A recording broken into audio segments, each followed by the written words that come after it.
কোরবানি কিন্তু শুধু পশুর কোরবানি নয়, মনের পশু থেকে কোরবানি করা এই কোরবানিরই একটা অংশ। পবিত্র ঈদুল আজহা আগামীকাল। আলহামদুলিল্লাহ আমরা 60টি নামে এই গরুটি কিনেছি। এই গরুটি একদমই পালা গরু। এই গরুটির দাম পড়েছে হাসিল সহ 1,27,000 টাকা। আমাদের ধর্মে স্পষ্ট বলা আছে নিজের সবচেয়ে প্রিয় বস্তুটিকে কোরবানি করা, আর সেই উদ্দেশ্যেই কিন্তু আমাদের এখন বিভিন্ন রকম পশু কোরবানি হচ্ছে। তা না হলে হয়তো আজকে আমরা কোরবানি হতাম। প্রতিবারই যখন আমি গরুর হাটে গরু কিনতে যাই, তখন আমি দেখি যে যারা গরুগুলো কিনতেছে তারা তাড়াহুড়া করে একটা গরু দৌড়ায় নিয়ে আসতেছে, বাসায় নিয়ে এসে তাদের দায়িত্ব শেষ। একদম খাওয়া দাওয়া এগুলোর জন্য আলাদা লোক রেখে দেয়, ওই লোকেরা খাওয়া দাওয়া করায়, এরপরে কোরবানি ঈদের দিন সেগুলো কোরবানি হয়ে যায়। তাহলে এখানে প্রিয় বস্তুটার ভিত্তিটা থাকলো কই? এটা হচ্ছে ফ্যাক্ট। প্রকৃতপক্ষে কোরবানি তো তাদের হচ্ছে যারা এই গরুগুলাকে ছোটবেলা থেকে পেলে পুষে বড় করে তাদের নিজেদের মায়া, রক্ত, ঘাম, পরিশ্রম সবকিছু একত্রিত করে এগুলোকে অনেক দূর দূরান্ত থেকে গাড়িতে করে নিয়ে আসে ঢাকায় এবং বিক্রি করে দেয়। চোখের পলকে নিজের পালা এত স্বাদের বস্তু, সে বস্তুটাকে তারা দিয়ে দিচ্ছে অন্যের হাতে সামান্য কিছু টাকার বিনিময়ে। প্রকৃতপক্ষে কোরবানি তো তাদের জন্যই বৈধ।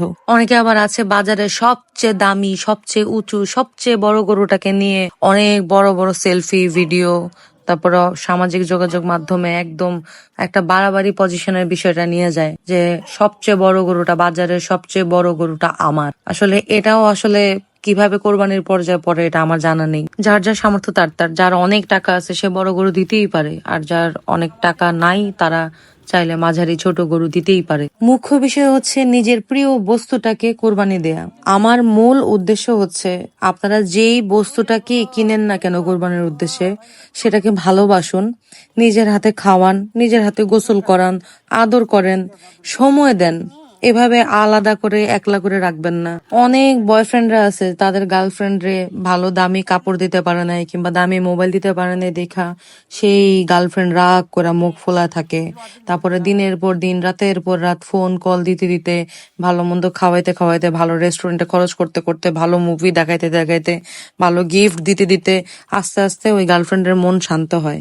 আর সেই জায়গায় একটা জিনিস চিন্তা করে দেখেন, আপনার পরিবর্তে আপনার মা বাবা একটা পশু কোরবানি দিয়ে দিচ্ছে। একটা বার ভাইবা দেখেন, ওই পশুটার মনে তো একটা বার হলেও চিন্তা হইতেছে যে আগামীকাল সে কোরবানি হয়ে যাবে আপনার পরিবর্তে। বেশি কথা বলতে চাচ্ছি না, কারণ এর চেয়ে বেশি কথা বললে মনে করবেন কাজী নরেন জ্ঞান দেয়। মেইন কথা হচ্ছে নিজের সবচেয়ে প্রিয় বস্তুটাকে কিন্তু আগামীকাল কোরবানি দিচ্ছেন আপনারা। কাজেই সেই প্রিয় বস্তুটাকে সত্যিকারের প্রিয় করে নিন, ভালোবাসুন, সময় দেন, যত্ন নেন। সবাইকে ঈদুল আজহার শুভেচ্ছা।